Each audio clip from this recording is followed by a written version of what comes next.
Hey, my friends, we will be right back to the show. But I have a question for you. Are you struggling with the impact of childhood trauma? Well, know that you're not alone. I'm here to let you know that I'm starting a brand new weekly coaching group that includes a year of life coaching, accountability, support, habit and goal setting, and more. I'm starting a waitlist for the group right now, and I'm only taking a handful of people.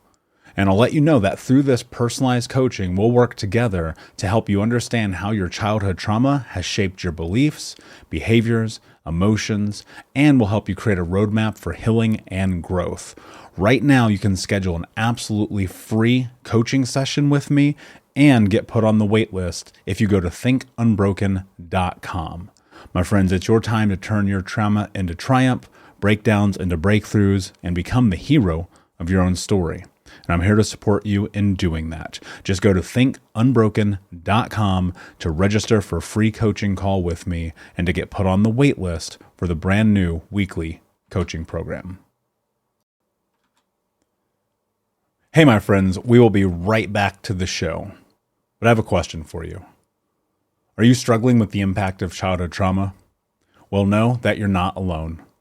I'm here to let you know that I'm starting a brand new weekly coaching group that includes a year of life coaching, accountability, support, habit and goal setting, and more. I'm starting a waitlist for the group right now, and I'm only taking a handful of people. And I'll let you know that through this personalized coaching, we'll work together to help you understand how your childhood trauma has shaped your beliefs, behaviors, emotions, and will help you create a roadmap for healing and growth.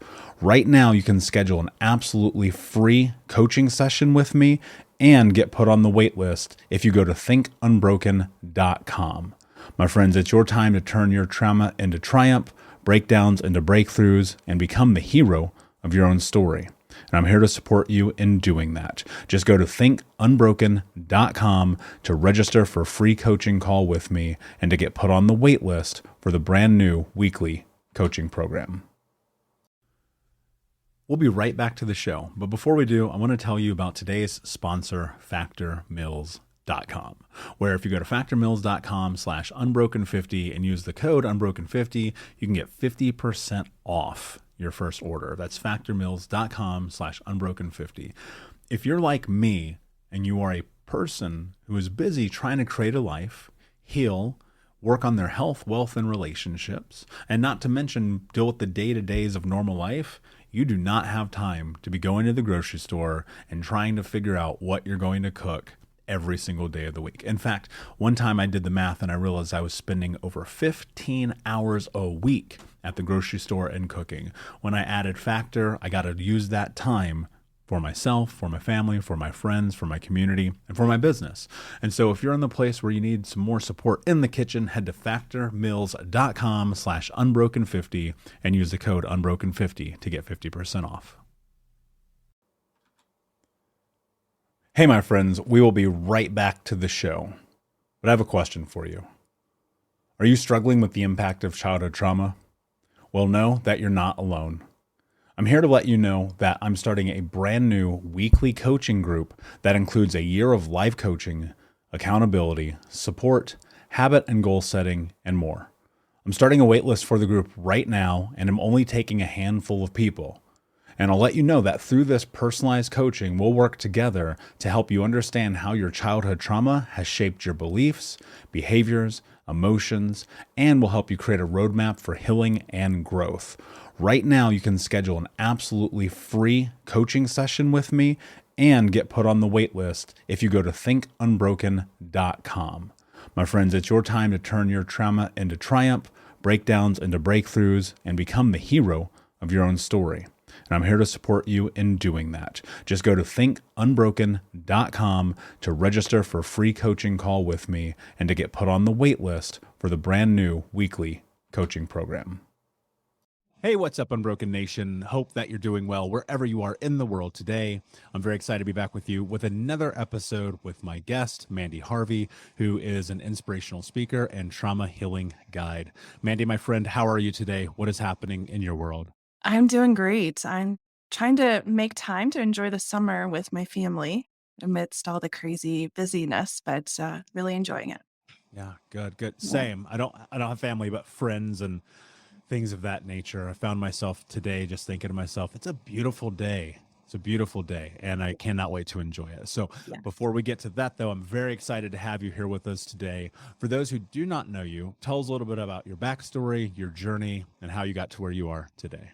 Yeah. Well, thank you so much for inviting me and having me be a part of your podcast community. I'm so excited to be here.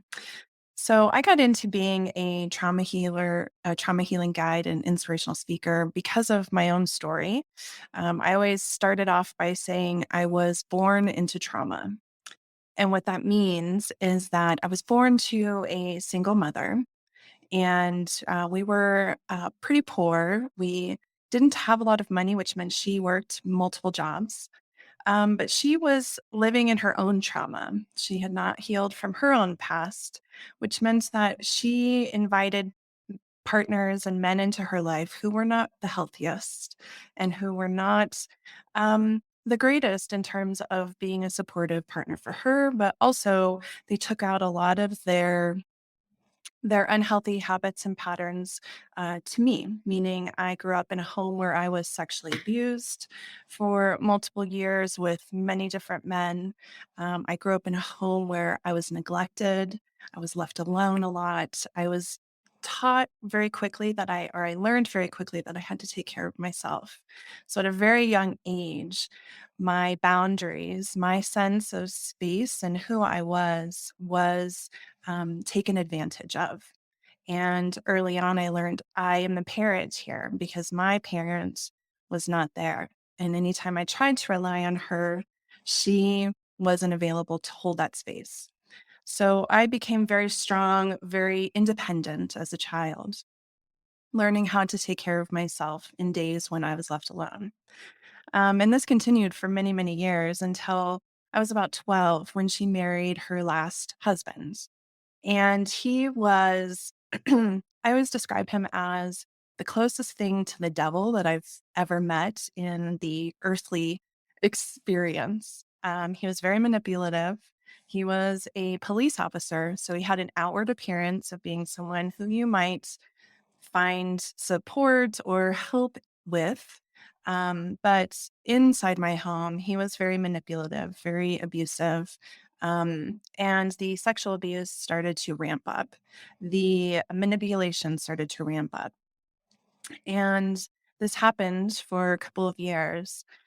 At one point, I shared with my mom, hey, this is what's happening. We moved away from family. We were isolated in a different town. And I would tell her, hey, this is what's going on. I don't think this isn't appropriate. He shouldn't be doing this. Can you please have him stop this? Can you talk to him? And I remember the first time I told her, she she was like devastated. I could see her crying and she was like, "Oh my gosh, I'm so sorry. Yes, I'll talk to him." Well, nothing happens. So about a month later, things had continued and continued and continued. And a month later, I came back to her and I said, "Hey, it's still happening." And I remember sitting in the kitchen table and she was standing directly across from me in the kitchen with her back towards me, like, taking something out of a cupboard. And I remember when she turned around, it was like her soul had completely left her body and she was just this like shell of a person because she had no emotion. She turned around and she was like, I think you're just misunderstanding what's happening here. I think, you're misunderstanding. He loves you. He wants to spend time with you. And I can remember her reaction and her level of no emotion. And it just kind of hit me like, oh my gosh, like if we're going to get out of this experience, I have to be the one to try and find a way out because she is no longer here. I knew instantly that she had left. Her soul was gone. Any semblance of compassion or, love or kindness was no longer there. She was gone. And so in that moment, I had to make a decision like, okay, I am going to befriend him. I'm going to pretend. that everything is fine. And what is happening is okay. I'm not going to fight it, not going to push him away. I'm just going to act like this is okay. Maybe if I befriend him, I'll buy myself some time and I can figure a way out of this. And that's what I did. So I was 13 years old in middle school, just befriending this adult man who was abusing me and acting like everything was fine, compartmentalizing this part of my life with the child at school, who had friends and all the things. And I had an uncle, which was my mom's brother, and I kept trying to think, how can I reach out to him? Because we had been isolated. This man had isolated us from our family. So I kept trying to think, like, I'm going to reach out to my uncle. He will pick us up in the middle of the night, take us away. Maybe that'll work. So it started to become my plan. Well, one day at school, I was talking to a friend and she said, "Hey, how was your weekend?" And I slipped up and I said something, and she was like, "Hey, that's not normal. Dads don't do that with daughters." And she told a counselor at school, my friend Lori. And she said, you know, "I'm really kind of worried for you." So we left that conversation. I didn't think anything of it, but she talked to a counselor. Counselor pulled me in and was like, "Hey, I need you to tell me what's going on in your home." And that became kind of this like snowball effect of the disillusion of or the destruction of the life that I knew. So I told her what had been happening. I said, "Can you just give me tonight to talk to my mom? Maybe, if I can get her out of the home tonight, he's working. If I can get her out of the home, then you don't need to involve, child protective services. And I asked, "Please, please, please, can I just talk to her tonight?" She was like, "Fine." So, which I don't know why she should have just, reported it that night. But I went home. My mom and I went on this walk that we went on every night. And I started to tell her, "Hey, this is what happened at school, and we're going to need to leave." And I remember her response was, "How could you ruin our family? Why would you do this? You've destroyed everything." And in that moment, I learned to not trust my intuition. I learned to not trust my gut feelings that this was actually wrong and speaking up was the right thing to do. And in that experience, after we had that conversation, she called my older sibling back into the home and said, "Hey, I don't know what's going to happen, but I need you to take care of her if anything happens." And I can remember watching them talk, going, not really understanding what they were saying, but just thinking like something was going to happen. So I went to school the next day, and for the first time, she showed emotion to me right before I left. And she said, "I love you. I am really proud of you. And you are going to do great things in this world. And I'm sorry that all of this has happened." And I can remember thinking, yeah, yeah, whatever. You don't care. I left the house. Well, when I got home from school that day, they weren't there. And there were 5 suicide letters, and they both had disappeared. By the time I had a social worker, so I called my sibling, I called the social worker, and I told them what had gone on. Then, as you can imagine, I was pulled out of the home, and my life just continued to snowball and unravel with every waking hour. It was about 2 weeks later where they were found. They had shot themselves. And, someone along the road had found them in their car. And that became the moment in which my life just took a really big shift. I can remember the depths of the grief that I was in, the guilt and the shame that I had felt for saying anything, the guilt I had feeling like I was the one that essentially pulled the trigger that killed them. And, I was put into therapy. I was put into, weekly sessions and such. And I can remember a year of that. As I started high school, I started these sessions. I can remember about a year of that, and I was like, I cannot talk about this anymore. I was so distraught, so deep in that well of grief and despair that I could not see out of it. Every day I woke up and I was in pain. Every day I woke up and thought, I just want to see my mom. Even though my experience at home was horrible, that was what I knew. That is what I grew up with. And ultimately, as a child, we all want our parents or our parents to be there to take care of us. And at 15, that's all I wanted was just my mom. I just wanted to see her again. I just wanted to apologize. So at a certain point, my thoughts started to shift to, I can't be here anymore on this earth. I've got to find a way out. I've got to just find a way to see my mom again. So one day during school, I decided I'm going to take a bottle of sleeping pills. That will be the easiest, that will be the safest, the way that I feel like I could handle, leaving this earth. So I left school during the middle of the day, a free period, and I walked to the grocery store. And I remember buying this bottle thinking, does this cashier know what's going to happen? Like, does she have any inkling that I'm going to swallow all of these? I can just remember having this experience of like, I wonder if she knows. I left the store, opened the bottle, and every step that I took on my way back to the high school, I swallowed a pill.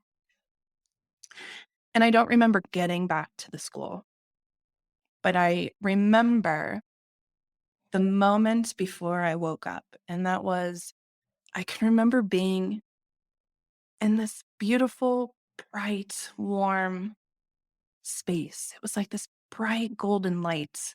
And I'm not kidding, it just felt like the warmest hug. Felt like what a safe, comforting, loving home would feel like. And it just was like this wrapping of love. And I can remember thinking, oh my God, I'm here. I'm going to get to see my mom. I was so excited. And as I kind of just took in this experience, I can remember a pressure on my chest and being pushed back and only hearing the words, it's not time. And I woke up and it was the end of the school day. And the bell's ringing, the kids are rushing down the stairs, and I'm looking around so confused, like, wait a minute, I was just there where I wanted to be, and I'm here where I don't want to be. And I was so angry, but I was also having reactions like I was dizzy and I couldn't really see very well. And I was, you know, had didn't have great balance, but I made it to my friend's car. She drove me home. And then, I started to hallucinate and see things, and I knew I needed to just call 911. So I called 911. They admitted me to the emergency room. I was in ICU for a few days as they kind of monitored my body, helped to detox what I had taken. And then I was admitted to a mental hospital for a period of time, about 6 weeks, where I was diagnosed with PTSD. And I was put on some medication and I was put on a very strict regimen of trying to recover and heal from this really deep level of guilt and fear and shame that I was swimming in. And I made it through. As I graduated high school, I kind of graduated from therapy and medication. And I worked really hard over those 4 years to get to a place where I could have some separation from that experience and have some level of awareness and have healed some level of pain and wounding around me being guilty for what had unfolded. So I graduated high school and I thought, okay, I don't feel guilty anymore. I understand that was their decision. And, I was a child. I moved on with my life. And as the years went on, every decade almost, it seemed like something new came up. We don't heal immediately. I didn't heal everything that had happened to me in my childhood in those 4 years. I healed enough so that I could start to live my life and enjoy my life. but we heal in layers. And as I got into my 20s, I started to have flashbacks to the abuse. And at that point in my life, I was someone who was a perfectionist. I was so controlling of my experience and wanted to create this an outward vision of everything's perfect. My house is perfect. Got my perfect car. I've got a marriage. I've got kids. I've, looked you got the perfect outfit, all the things. But really, that was just a way for me to cope with not feeling perfect on the inside, having some level of disconnection on the inside that was starting to eat at me. And as I started to have flashbacks to the abuse, I started to get really deep back into the despair. So I was back on medication, back in therapy, and that healed to some degree. Then I started to have chronic health issues. I started to have thyroid disease, and was diagnosed with diabetes. And all of a sudden, it felt like everything was like crumbling on the outside. I was really stressed. I couldn't handle my job. I couldn't handle having two small kids. I couldn't handle my diet because had to change it because of this diabetes. And all of a sudden, my diabetes starts to get out of control, and I'm waking up in the middle of the night with such lows that I can barely get downstairs to eat some food to bring it up. And there was one moment where I started to realize I could actually, this is serious. Like, what happens if I pass out? I can't get down the stairs to get the food, and I'm home alone with my kids. I don't want to die. I don't want to leave my kids like my mom left me. That's not the story I want to have for my children. I know I'm meant to do more with my life. And so one night sitting on the kitchen floor trying to reach that food, I decided I can't do this anymore. I've got to find a way to take control of this in an experience that I've never done before. And as the days went on, I started to find resources and opportunities to change my diet. I started to eat paleo, started to shift how I took care of myself. And all of a sudden, my diabetes started to get better and I had energy, I had vitality. And it was like, why didn't my doctors tell me about this? Like within 21 days, I was feeling so much better. And so that really became the precipice for me starting to research and go to school to become a nutritional therapy practitioner because I was so passionate about spreading the word that we have more power, we have more control over our experience than we think we actually do. And so I went to that school, got educated, got the information, started a business, started working with people who had chronic health issues. And it was great. I was helping people recover from lupus. I was helping people recover from multiple sclerosis or improve their multiple sclerosis. I was helping people, recover from autoimmune disease. And as I was doing that, the next decade of healing started to show up for me. And I've never been someone who holds anger. I've been someone who has always kind of swallowed their feelings, hid from them. And so outwardly, I would present with kindness and compassion and, understanding, even if I should have been feeling angry or sad or mad. But in my 30s, in my late 30s, I started to hold an immense amount of anger. It was like a fire. I could feel this like tension in my body, and it would come out towards my children, especially my youngest daughter. And she would have these outbursts, these tantrums like children do. And I couldn't hold her emotion because I couldn't hold mine. So I would yell at her, I would scream at her. And then all of a sudden I'd see her face. And she'd be so afraid and so shocked. And there was a moment when I had another awakening of like, I don't want to be that parent. I don't want to instill fear in my child in that way. At all. I want to be able to be a different parent than what I ever experienced. And so that became the next layer of healing for me. And I had been in therapy off and on for decades, but I knew that I needed something different at that point because after decades of therapy, why wasn't it just gone? It was still, there was something left. And so I sought out something called somatic experiencing therapy, which was body based.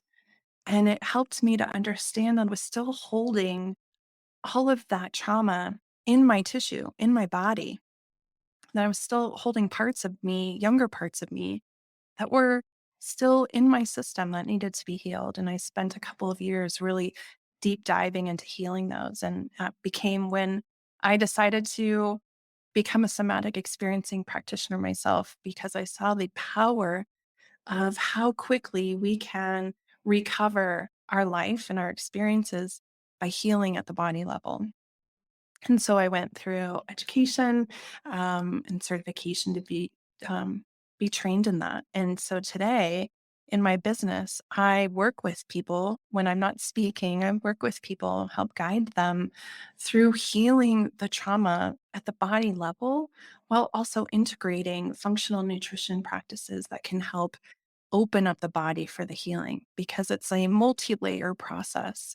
Our health often is influenced by our emotional state. Our emotional state can influence our health. And so I love the integration of those two when I work with people.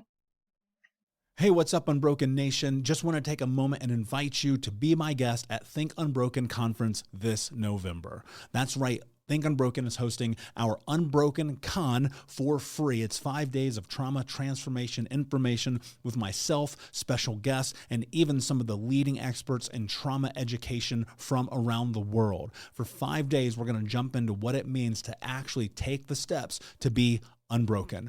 All you have to do is register for free at unbrokencon.com. That's unbrokencon.com. That's right. 5 days of trauma transformation information with me, special guests, and some of the world's leading trauma trained experts for free for 5 days this November. More details to come, but in the meantime, go to unbrokencon.com to register, and I'll see you there.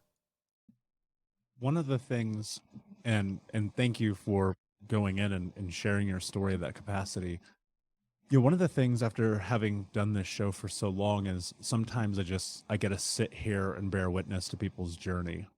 And a part of that is really, really fascinating, because I feel this immense sense of connection with people in general, with people, but at depths with people when I sit across and have a conversation like this. And as I was sitting here at parts getting emotional, thinking to myself, yeah, I resonate personally with so much of this. You said something that is still sticking with me, in that, your stepfather was the closest thing to the devil. And that's how I felt about mine. I mean, the most dangerous place on planet Earth for me was in my house when he was home, right? Yeah. Going through and dealing with my mother being a drug addict and alcoholic who eventually overdosed, in some city in the middle of nowhere, Indiana, legless, after battling this thing, and watching these events unfold in front of me time and time again, falling into this false sensitivity of perfectionism, and stepping into a healing journey, eventually becoming, a certified nutritionist and coach, and just going through this whole thing. I'm like, we're literally like cut through the same cloth. And I think to myself, that fucking sucks, but I'm also really glad that we're here to have this kind of conversation. And to sit in here and to have that space it's a reminder for me of a couple of things. One, why I created this show, and the baseline for it was really giving people a space to understand that they're not alone. Because for the vast majority of my childhood, my teens, my 20s, I felt incredibly alone. And it wasn't until I got deeper and deeper and deeper into the work that I started to have a semblance of community and connection. Yeah. And, I wrote about this in my first book, but I have not shared it quite often on this show. But when I was 14, I downed a whole bottle of Advil, being like, I'm done. I want to escape this. And come to find out, really the only thing that happens if you do that, you're going to throw up all of yourself and wake up feeling like fucking half dead. Yeah. And thinking about how desperately children in those scenarios want to escape. And one of the things that I've always held very true was not passing judgment when people take their lives, because it, to me, it makes sense. It's Yeah. unfortunate and it's fucking heartbreaking, Yes. but I get it. And I think holding space for people to share their truth without judging them or throwing them under the bus, or, you know, even going through your story, interrupting them when they're having this experience, is incredibly important. There's a lot of parallels in our journey, both being speakers, both helping people transform and heal their life after trauma. Yeah. Obviously, it being us doing that for ourselves first, which I think should be the predicating factor in anything that comes along Yes. in this kind of space. Agreed. That's a conversation for another day. But you know what? One of the things that became most profound for me, and I'm not sure if I, well, I would imagine you are, and so I'll just say it. You know, I was on YouTube about, I want to say, 7 years ago. And so I'd been doing some work. I'd been in some therapy. I was stepping into some other avenues of healing, including yoga and meditation, all of that traditional stuff. And I Yeah. came across this guy called Dr. Folletti and the ACE survey and the Adverse Childhood Experiences survey. And for Yeah. the first time in my life, I was like, oh, this makes sense now, Yeah. because I had correlation, I had causation, I had rhyme and reason. I was able to look at it and go, well, this is why I smoke 2 packs a day and drink Yeah. myself to sleep. And I'm Yeah. 350 pounds and I'm Yeah. stoned from the moment I wake up till I go to bed. And so from that led into Bessel van der Kolk's work and Pete Yeah. Walker's work and Gabor Mate's work and Dr. Caroline Leaf's work and Anna Lamke's work and Huberman's work, and the list goes on and on and on and on. Yeah. Yeah. And I think that the place where I would like to go next into the depth of this conversation, because obviously you've done a tremendous amount of healing. People cannot sit and have a conversation like this had they not, period. I know that from working for thousands of people, right? Having these conversations with hundreds and hundreds of people, right?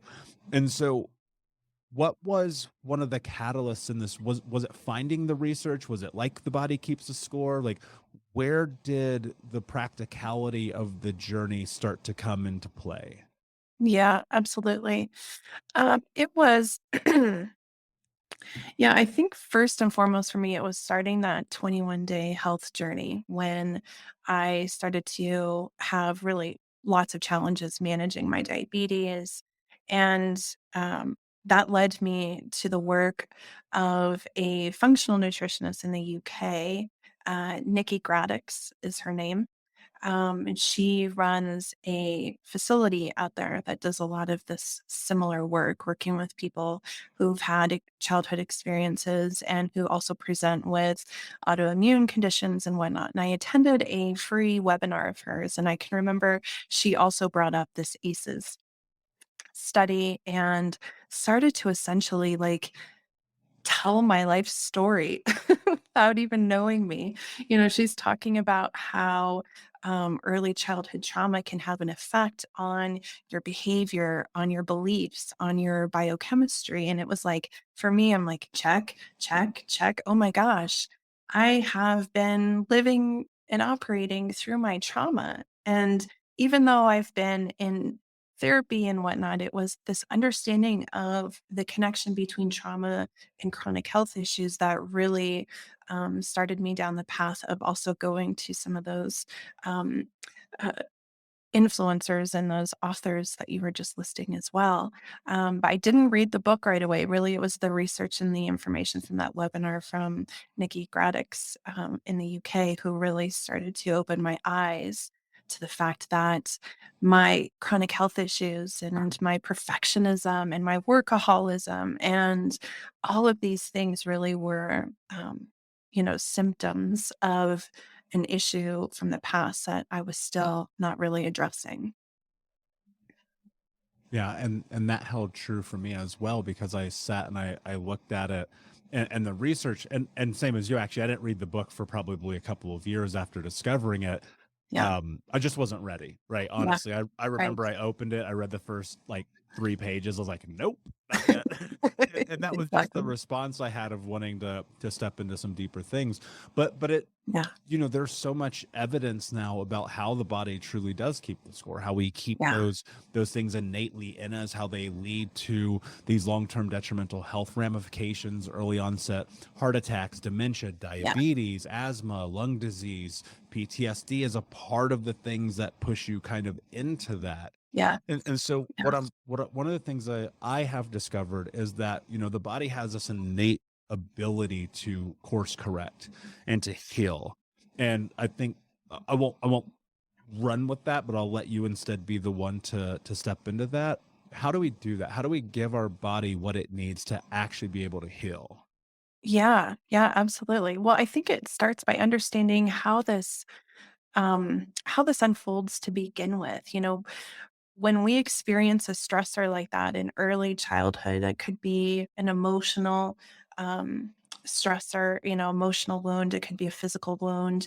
Um, i- if we experience any type of trauma or stressor that is intense like that during childhood, generally our body has an innate process that goes through activating our adrenals, that releases our stress hormones, and it's meant to get our body ready for that fight or flight response, which is a natural response in our body. We need that.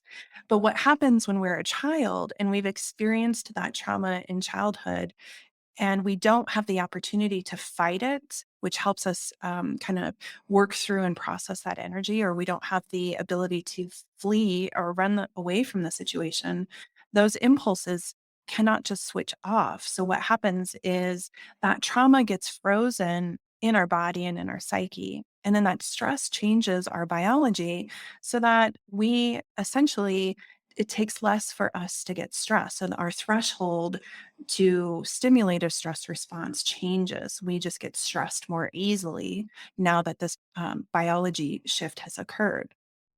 So, what happens is as we grow up, we're still operating in this kind of chronic low grade stress response. And we might have things in our adult life or our teenage lives that kind of activate that even more. And all of a sudden, that threshold gets higher and higher. And now we are just chronically stressed all the time. We might be, trying to recover from that through workaholism or alcoholism or perfectionism. We might be trying to cope with that in unhealthy ways, and it might show up then over time as these chronic health issues. So I think understanding first and foremost that it's the underlying area there is that we've been operating in this stress state. Our body's kind of been pushed to a point where it's just chronically running in stress over here. So to overcome that, to start to heal from that, it starts as a multi-layer process, in my opinion. First and foremost, it starts with understanding kind of where you're operating in your nervous system. We have the sympathetic nervous system, which is that fight or flight response. We have the parasympathetic nervous system, which is our rest and our digest state. But from stress and from trauma, we can get stuck in either one of those. And we can either operate in a pattern of low energy, chronic fatigue, no motivation to want to do anything. That might be where you're kind of stuck in that parasympathetic state. Or you could be stuck in the sympathetic where you're like, go, go, go, go. I'm, constantly doing this. I've got a gazillion things going on. I just can't stop. I'm drinking the energy drinks. I'm smoking. I'm doing all the things. I'm just like on hyperdrive. Neither of those is a good state to be in. We want some balance between the two. So, one, first understanding where are you operating from? What state are you in can start to give you awareness around what does your healing path start to look like. Two, from a nutritional standpoint perspective, from a functional nutrition standpoint, when we operate in that chronic stress, oftentimes that starts to affect our digestive system in many different ways. One of those being in the stomach. So, a lot of the people I work with experience low stomach acid because of the chronic stress state that they've been in. So, we have a level of stomach acid that helps to digest our food. But when we are chronically stressed, it depletes that stomach acid. So when we eat, all of a sudden we start to have acid reflux, or we start to get bloated, and we start to feel discomfort because we are so stressed. So oftentimes I will recommend, especially someone who's had severe chronic or severe childhood trauma, is to incorporate some type of hydrochloric acid, which is a supplement you can get that can help to replace the stomach acid in your stomach and start to help you digest your food properly. When we are not digesting our food, we're not getting those nutrients that can help us create the neurotransmitters, things like serotonin, that can help us pull out of some of the emotional states that we experience when we're healing from chronic childhood trauma. Other things I would add in there from a nutritional standpoint is slowing down. So I don't know how many of you, or if you've ever experienced this. I know I used to do this all the time. But when we eat stressed, when we are eating on the go, we are in a stressed state. And when our system is stressed, our digestive system is turned off. And that's really a biology that has followed us from, the beginning of time, when we were hunting for food and we needed to run and chase that bear, or we were being chased by a bear. When we were in a stressed state, our energy resources all go away from our digestion because we wouldn't be eating, and it goes to places in our body that helps us run or fight: our heart, our lungs, our limbs, our blood pressure, our blood flow changes. So when we're eating in a stressed state, we're actually eating in a place that's counterintuitive for our body to digest that food. So especially for people who've had childhood trauma, we might find ourselves eating really quickly, or, feeling anxious just automatically. So anytime you're eating, I always recommend slowing down, taking a few deep breaths, getting into the present moment, kind of looking around at your plate of food, looking around at perhaps the people that are with you or the room that you're in, and really slow down that process while you're eating. That starts to help your body get into a state of, okay, it's time to digest food. We don't need to be stressed in this moment. Um, Oftentimes, people who have experienced childhood trauma also experience chronic digestive issues, things like leaky gut or SIBO, or bacterial infections, all of which I have had and experienced. And I would say Say. you would know this by if you are having food allergies or sensitivities, or you're noticing you just can't eat the same way anymore because you get a reaction to it, or you're constantly bloated, nothing feels good, or you don't have an appetite in the morning, or you don't have an appetite at certain parts of the day. Maybe your bowel movements are, either really runny or hard to come. And so I would say, if you're in a state like that, really seeking professional help to get you the right protocol that can balance your entire system.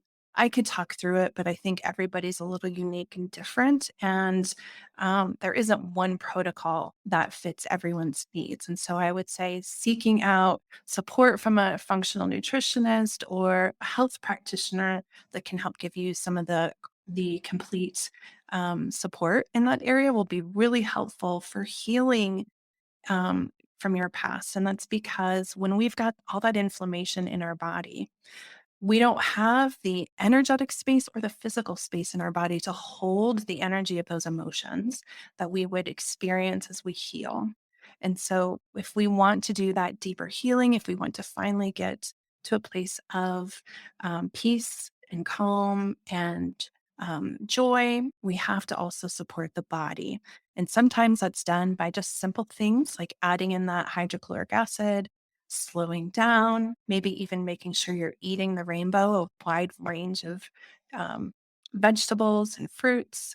But sometimes also it requires a deeper level of support that can help you heal some of those more chronic things. Hey, Unbroken Nation, we'll be right back to the show, but I wanted to let you know that you can grab a copy of my first book, Think Unbroken: Understanding and Overcoming Childhood Trauma, for free. If you go to book.thinkunbroken.com, you can download the PDF ebook version of the book and get everything that I know about the baseline of healing trauma for free, downloaded to your email right now. Just go to book.thinkunbroken.com to download your copy of Think Unbroken, Understanding and Overcoming Childhood Trauma for a PDF for your phone. Again, that is book.thinkunbroken.com. Yeah, I'm glad you brought meaning to that. And there is space. I mean, we were built with this nervous system to be able to effectively exist in both spectrums. Yeah. And I think if you get caught in one versus the other, that's a really important thing to just kind of make some meaning of it. Think about like, what is going on? Why am I operating like this? Because ultimately, I think you need massive levels of stress in your life, but you also need massive levels of calm in your life, because that helps you be resilient, and it also helps you kind of exist in the world. And that's just a part of the nature of being a human being. And to your point, especially around gut health, and in this country, particularly if you're in the United States, this is an international show. And I noticed that things are shifting, and we're seeing this happening more and more. People consuming fast food. You're seeing obesity rates rise in places where they've never had obesity before. The processing of food and the way that we eat, how we consuming television while we're consuming food, the whole nine, like bringing a lot of meaning to that, I think is really, really important. Especially because you want to be in that rest and digest space to be able to actually do that. And I think people like miss the boat on that so often. And to your point about gut health issues, SIBO, things like that, I'm in the boat with you, had all those same things. I had to go the extreme route on it and do an elemental diet along with the FMT and some other things. But I'll tell you this, you have got to be the arbiter of your own health, and you've got to be willing to step in to taking care of yourself. But here's what's interesting. I think we might go a little bit long here, so I want to, because there's a couple questions I think are important to ask. One of the things that I experienced, and I'd be curious if this was for you as well, growing up in the amount of violence that I did made me not want to take care of my body. Made me fearful of doctors, of dentists, of blood work, of all of the things. I mean, I have medical trauma that started when my mother cut my finger off. So from that, what I had to do was be able to get to this place where I recognized, actually, by not taking care of yourself, you're reinforcing the same behaviors that they forced upon you. And I think people get so, and this was me, I was so fucking stuck in that space that one day I was talking to my little brother, and he said something. He was like, dude, if I'm sick, I take care of myself, because why wouldn't I? And I was like, oh my God, that's so profound. But and so I'm curious about, not only in your personal journey, if that's something that you battled and struggled with, but for those who probably battle and struggle with that as well, what kind of tools can you give them to be able to step into taking care of their physical bodies? Yeah, for sure. Yeah, absolutely. I experienced that too. For me, it was perfectionism was really the one driving the train, meaning I wanted to please outwardly so that I could get that love, because I didn't get that love in my home unless I did the things I was supposed to do, or I was asked to do.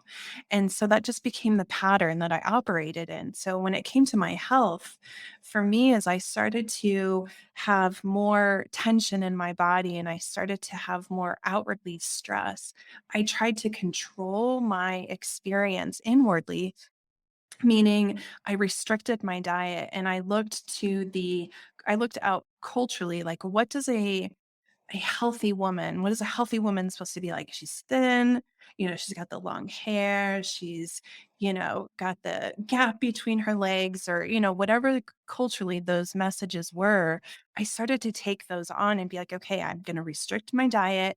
I would only eat maybe 1,200 calories a day, that and 1,500 if I worked out. And I would, be the one doing the aerobics all the time, you know, working myself out so that I could eat the food. And then at some point it got really unhealthy where I was like, I can't have this, or I can't eat this. And all of a sudden my life revolved around what food I could eat and what food I couldn't eat. And the control started getting deeper and deeper and deeper. And eventually I was getting sicker and sicker and sicker. because my body had no nutrients. I was eating like cottage cheese and, like no vegetables, and it was a very restricted diet. And I look back now and I'm like, oh my gosh, like I was like literally starving myself, not giving myself the right things. And for me, it was going through that paleo journey and, changing my diet, where I started to understand, like, actually I can eat food. I can eat a whole range of food and I can still be healthy and I can still have, muscles, and I can be stronger than I ever was. I can have, you know, this beautiful, healthy body, and it doesn't have to look like what's out in the magazines or what, Cosmo is telling you is a healthy woman.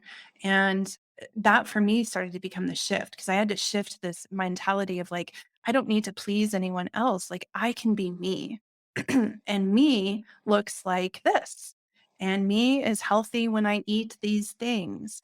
And so the people that I've worked with, when it has come to shifting those patterns, has really come down to one, understanding their past, and how did their experience in their past shift how they nourished themselves. Meaning, how did they nourish themselves through relationships? How do they nourish themselves through food? What role does food play in their life today? So when they're happy and healthy, great, they're eating, they're enjoying the food or whatever. But what happens when you're angry or you're sad or you're depressed? How does food play into that? And oftentimes I see people who have emotional eating patterns, or they're, binging and purging patterns, and they're using food as a way of comfort. And so we work in understanding, one, how does food play in your life? What role does it have? How are, in no judgment, because we all food is a part of everyone's life, and it shows up, we use it differently at different times in our lives. So no judgment, but it's like, how can we shift this relationship to food?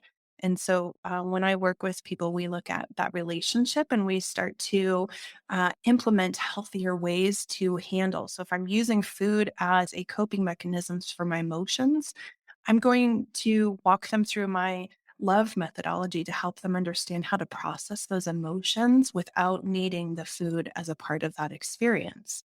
That might also be looking at, anytime you're sitting down to eat food, you're thinking it, you're having a different relationship with it, rather than, oh my gosh, I'm so stressed. It's, wow, this food is starting to nourish me and I can take control of my health. And by eating this food, I'm going to have energy to do the things that I really want to do. So for me, it's tying in those, what is it that I really want to do with my life? And what is the role food has today in my life? And starting to slowly shift those patterns with, one, starting to connect with your emotion and learning how to process that emotion without the use of the food. And two, really getting into the state of visualizing what you want to, how you want to operate in your life. What would ideally you be doing? And really using that vision, that experience, every time you start to eat something healthy, and shifting your mindset around that. Yeah, and it's so true. And I can't cite the paper, and so I won't give the exact stat, but um, I recently came across a research study that showed a correlation between childhood trauma and malnutrition, which is like, to me, like, yeah, no shit. Um, Yeah, right. and then you think about that and how that plays a role in your Yeah, life as a yeah, child, as a teen, as an adult. yeah, And I think especially around food, it's either, and I've experienced this in my own life, that the real deep end of the gorging yourself and going through the chaos of that, and then yeah, the other side of it of starvation. And then yes, what you come to realize is actually, and I think this goes without saying, like, food is medicine. Like, it really yes, can heal you, it can help you, yes, but you have to fix the emotional relationship with yes, it. And it's not even that, and this was one of the things that I really understood after I became a certified nutritionist and personal trainer. I was like, oh, wait, so I can actually have the foods that I really like when I want to have them, as long as I'm doing it from the right emotional yes, state. yes, And totally. And I think it was a parlay of like A, learning the nutrition, and then B, like getting a lot deeper into a lot of the research and psychology of all of this. And Yeah. I realized like one of my favorite foods ever is gummy bears, like no questions asked. But when I was a kid, gummy bears were actually a survival food for me because I would Yeah. go to the store, I would Mhm. steal them because I was fucking 10 years old and didn't have money. I would Yeah. eat a whole package, like the whole Yes. box, and I Yes. would lay on the ground in tremendous pain. Right. Yeah. Yeah. And then as an adult, what it was like every time I was emotionally triggered, every Yes. time that I felt bad about myself, every time I didn't follow through, every time somebody pissed me off, every time I was Yes. angry, it was like, go to the gummy bears, go to the gummy Yeah. bears, go to the gummy bears. Yeah. And then now, like, I can literally count on, it might be two hands now, the number of times that I've eaten gummy bears in total in the course of probably the last 6 years. Yeah. And so much of it was just realizing, like, why do I actually want them? Yeah. Yeah. Pain or is it pleasure? Yes. Yes. And my hope is that people will start to understand the truth that they can enjoy the pleasure and not Yeah. have to torture themselves with something, especially like food, because it's, guess what? It's everywhere all the time. You can't escape it. It's the one thing, like for sure, like water and oxygen you're going to have in your life, whether you like Yes. it or not. So Yes. spending some time and stepping into the vulnerability of the conversation with yourself and Yeah. with a professional especially Yes. about that relationship is profound. Yeah. Because and I'm bringing attention to this, and I love that we're in this arena around trauma, because especially, and I know that there are a lot of men listening to this show, half the audience, that's one of the things men do not talk about. Like there's no questions asked that I had an eating disorder in my 20s, because guess what? You don't fucking get to 350 pounds by accident. Yeah. Right. Right. And by acknowledging that, making meaning of it, not judging it, learning about it, understanding it, healing it, now it's like, okay, wait, I can have that healthy relationship with food. I can talk Yeah. about it. I can share the experience, and I can understand, well, of course I had a bad relationship with food. It started with trauma. Yes.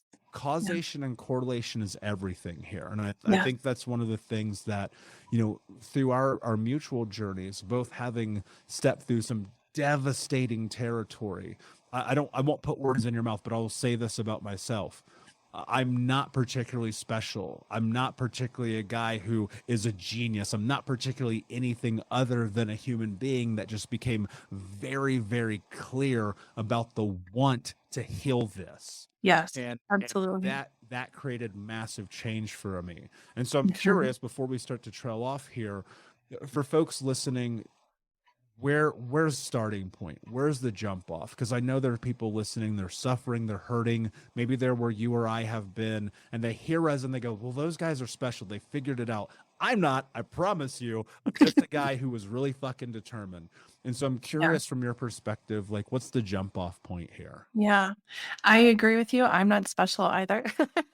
I grew up, I can remember being a child thinking there has to be more to life than this suffering. Like, it started when I was very young, just this knowing and this curiosity of like, what is beyond suffering? Like life just can't be suffering all the time. There has to be more to this. And that really became the determination for me to seek out and to keep pushing even when things were hard and horrible and devastating and in the depths of the grief or the anger or the pain. That really was always that shining light for me of like, there has to be more to this. I'm going to keep going so that I can figure out what's on the other side of this. And so I would say healing is an opportunity and is possible and available for everyone. I think it starts with taking an assessment and looking at where in your life, like just like we were talking about with food, how do you use food for processing or managing emotions? Like, how are you operating in your life today? What does that look like? What are the emotions you're constantly feeling? What are the physical manifestations of those emotions that you are feeling? Take stock, without judgment, without comparison. Everyone's healing journey is different. And so I wouldn't want you to compare your healing journey with mine or with anyone else's. I think it always starts with just this awareness of like, oh my gosh, I'm operating in this way. And, for me, when I was yelling at my kids all the time, it became an aha moment of like, oh my gosh, that's not how I want to operate in my life. That's not the kind of mother I want to be. That's not what I want to teach my children is an okay response. So for me, that awareness started to unlock this determination and this deep kind of motivation for me, which was I want to be a better person for myself, for my kids, for my grandkids, as the generations go on. And so I think awareness really is that first step to unlocking what is it you really want? What are your values? And where are they aligned and perhaps where they're not, and that can start you on the path of seeking the right type of support, or reaching out for those right types of resources to guide you on that healing. Yeah, absolutely. And it's possible. And I hope if anything, I want people to just realize like we are living testaments of that. And so are Yeah, hundreds of thousands of millions of people. And because yeah, you're in a dark place and because today fucking sucks and because bad shit happened to you does not mean you cannot have the life that you want to have. yes. But the hard truth about it, and this is the probably most devastating reality, like a fucking baseball bat to my face, was there ain't no Disney moments. Ain't nobody coming to save you. Yeah. You gotta pick up your sword and go to war at this, because if you don't, tomorrow will be the same as today, and ultimately that's going to lead to a life unlived. Mandy, my friend, this conversation's been incredible. Before I ask you my last question, please tell everyone where they can find you. Thank you. Yes, I've enjoyed it so much. You can find me on Instagram. I'm Mandy L. Harvey. On Facebook, I'm Mandy Harvey. And you can also find me on my website, which is mandylharvey.com. Brilliant. And of course, we'll put the links in the show notes for the Unbroken Nation. My last question for you, my friend: what does it mean to you to be unbroken? Yeah. So I think we are all born as these beautiful lights of the universe, so that we have these beautiful souls and we are all unique and have very special gifts. And for me, to be unbroken is to align to that knowing, that we are all unique, that we all have the ability to show up and use our past experiences to not only heal ourselves, but heal others in whatever ways and gifts we have to do that. And so for me, to be unbroken is to align to that knowing and to align to that truth and to keep following that. Beautifully said, my friend. Thank you so much for being here. Unbroken Thank you. Nation, thank you so much for listening. Please like, subscribe, comment, share, tell a friend. And until next time, my friends, be unbroken. I'll see ya. We'll be right back to the show, my friend, but I wanted to let you know about our brand new podcast community for Think Unbroken Podcast. I know that for so many trauma survivors like myself, for the longest time, I felt alone, like nobody got it, nobody understood, and that I was just going to have to figure this out on my own. But that's not true. And the reason why we created our brand new Think Unbroken Academy podcast community is so that we can bring all the members of the Unbroken Nation together in a place where we can learn, grow, heal, change, and transform our trauma into triumph. I would love to have you come and be a part of the brand new community. Just check out thinkunbrokenacademy.com or click the link in the podcast description. And I cannot wait to see you there, my friend. Again, just head over to thinkunbrokenacademy.com. And until then, be unbroken. Thank you so much for listening to Think Unbroken. Please share this episode with someone who could use it and help us move forward in our mission of ending generational trauma in our lifetime.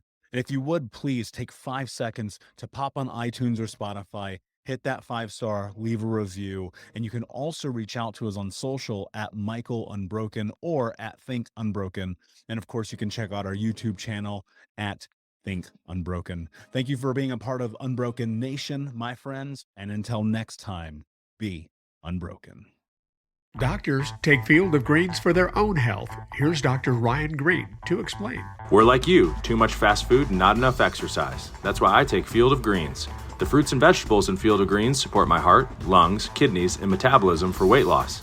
And Field of Greens promises your doctor will notice your improved health or your money back. Get 15% off with promo code HEALTH at fieldofgreens.com. That's promo code HEALTH at fieldofgreens.com. Product is not intended to diagnose, treat, cure, or prevent any disease. Hey, my friends, we will be right back to the show. But I have a question for you.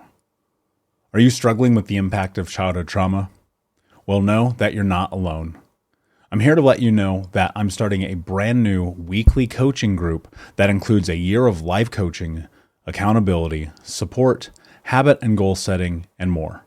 I'm starting a waitlist for the group right now, and I'm only taking a handful of people. And I'll let you know that through this personalized coaching, we'll work together to help you understand how your childhood trauma has shaped your beliefs, behaviors, emotions, and will help you create a roadmap for healing and growth. Right now, you can schedule an absolutely free coaching session with me and get put on the wait list if you go to thinkunbroken.com. My friends, it's your time to turn your trauma into triumph, breakdowns into breakthroughs, and become the hero of your own story. And I'm here to support you in doing that. Just go to thinkunbroken.com to register for a free coaching call with me and to get put on the wait list for the brand new weekly coaching program.